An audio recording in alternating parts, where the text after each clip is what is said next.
Berdoa termasuk ibadah yang tidak butuh tenaga dan biaya. Berdoa juga merupakan sarana terbaik seorang hamba untuk berkomunikasi dengan Tuhannya. Allah Ta'ala berfirman, "Dan apabila hamba-hambaku bertanya kepadamu tentang aku, maka jawablah bahwasanya aku adalah dekat. Aku mengabulkan permohonan orang yang berdoa apabila ia memohon kepadaku. Maka hendaklah mereka itu memenuhi segala perintahku.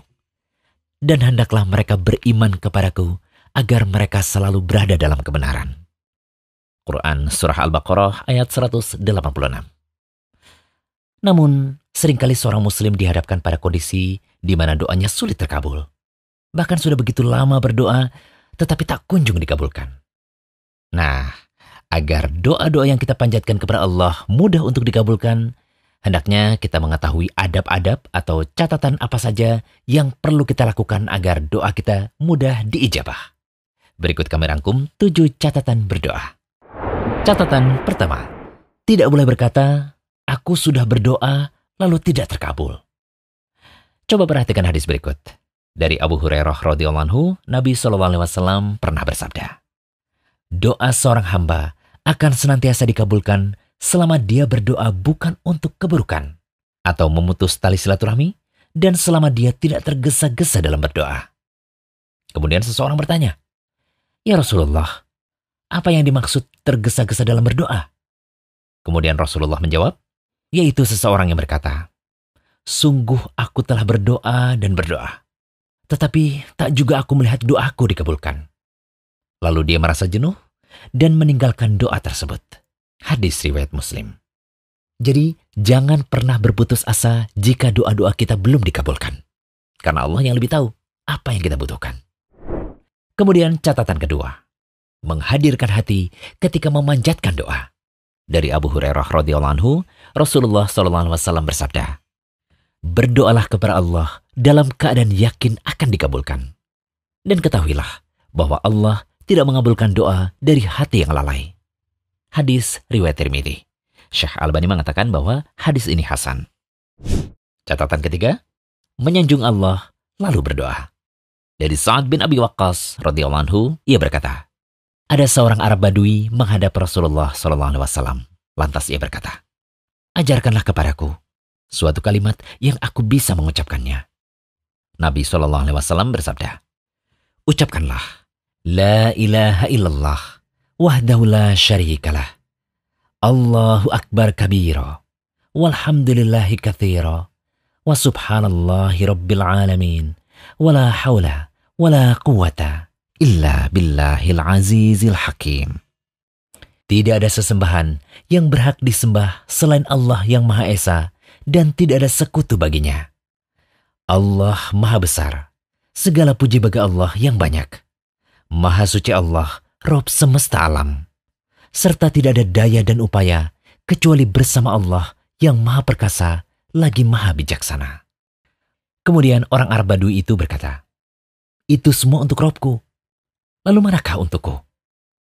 Beliau menjawab, "Ucapkanlah, Allahumma ghfirli, warhamni, wahdini, warzuqni." Ya Allah, ampunilah aku, rahmatilah aku, berilah aku hidayah. Hadis riwayat Muslim. Syekh Salim bin Aid Al-Hilali hafizahullah menyatakan bahwa disunahkan untuk berzikir dan menyanjung Allah sebelum berdoa. Karena Rasulullah SAW mengajarkan orang Arab Badui tersebut sanjungan kepada Allah dahulu sebelum berdoa. Ini yang disebut at-tahliyah qabla at-tahliyah. Membersihkan dahulu sebelum menghiasi dan mengisi. Catatan keempat, berselawat kepada Nabi saat berdoa. Ibnul Qayyim menyatakan bahwa ada 3 cara dalam berselawat saat berdoa, yakni berselawat sebelum memanjatkan doa setelah memuji Allah, kemudian berselawat di awal, pertengahan, dan akhir doa. Atau bisa juga bersolawat di awal dan di akhir, lalu menjadikan hajat yang diminta di pertengahan doa. Mengenai perintah bersolawat saat akan memanjatkan doa, disebutkan dalam hadis Fudullah bin Ubaid, ia berkata, Nabi SAW pernah mendengar seseorang memanjatkan doa dalam sholatnya, lalu ia tidak memanjatkan solawat kepada Nabi SAW. Beliau pun berkata, orang ini terlalu tergesa-gesa dalam doanya. Kemudian beliau memanggilnya. lalu menegurnya atau mengatakan kepada lainnya, "Jika salah seorang di antara kalian berdoa, maka mulailah dengan memuji Allah, menyanjungnya, lalu bersolawat kepada Nabi SAW. Lalu mintalah doa yang diinginkan." Hadis riwayat Tirmidzi dan Abu Daud. Abu Isa At-Tirmidzi mengatakan bahwa hadis ini hasan sahih. Al-Hafidz Abu Thahir menilai sanad hadis ini hasan. Umar radhiyallahu anhu juga pernah mengatakan, sesungguhnya doa itu diam antara langit dan bumi, tidak naik ke atas hingga engkau bersolawat kepada nabimu sallallahu alaihi wasallam. Hadis riwayat Tirmidzi. Syekh Albani menyatakan hadis ini hasan. Catatan kelima, mengangkat tangan ketika berdoa. Dalam hadis dari Abu Hurairah radhiyallahu anhu disebutkan, kemudian Nabi SAW menceritakan tentang seorang laki-laki yang telah menempuh perjalanan jauh, sehingga rambutnya kusut dan mukanya berdebu. Orang itu mengangkat tangannya ke langit seraya berdoa, "Wahai Tuhanku, wahai Tuhanku." Padahal makanannya dari barang yang haram, minumannya dari yang haram, pakaiannya dari yang haram, dan diberi makan dengan makanan yang haram. Maka bagaimanakah Allah akan memperkenankan doanya? Hadis riwayat Muslim. Ada dua cara mengangkat tangan ketika berdoa secara umum yang disebutkan oleh Ibnu Rajab Al-Hambali, yakni mengangkat tangan dengan menjadikan bagian punggung telapak tangan diarahkan ke arah kiblat sambil berdoa menghadap kiblat, sedangkan bagian dalam telapak tangannya diarahkan ke arah wajah. Riwayat cara ini adalah contoh dari doa istisqa yang dipraktikkan oleh Nabi SAW. Kemudian cara yang kedua, mengangkat kedua tangan dengan menjadikan bagian dalam telapak tangan dihadapkan ke langit, lantas punggung telapak tangan dihadapkan ke bumi. Cara seperti ini berasal dari riwayat Ibnu Umar, Abu Hurairah, dan Ibnu Sirin. Kemudian catatan keenam, boleh bertawasul dalam doa. Bentuk bertawasul di sini ada 3 cara, yakni yang pertama, tawasul dengan menyeru nama dan sifat Allah, seperti Ya Rabbi atau Ya Hayyu Ya Qayyum. Yang kedua, tawasul dengan menyebut amalan soleh yang terbaik. Dan yang ketiga, tawasul dengan perantaraan doa orang soleh yang masih hidup.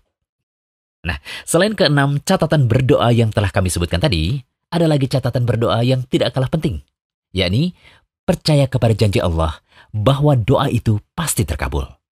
Kemudian memilih waktu terbaik untuk berdoa atau waktu-waktu mustajabnya doa, benar-benar merasa membutuhkan Allah, khusyuk atau menghadirkan hati ketika berdoa, kemudian menghadap kiblat dan berdoa dalam keadaan suci, serta meminta dengan penuh pengharapan yang besar dan rasa takut. Dengan mengamalkan catatan-catatan tadi, semoga doa-doa kita bisa mudah dikabulkan oleh Allah. Amin. Jangan lupa kunjungi rumaiso.com, update setiap hari, insya Allah.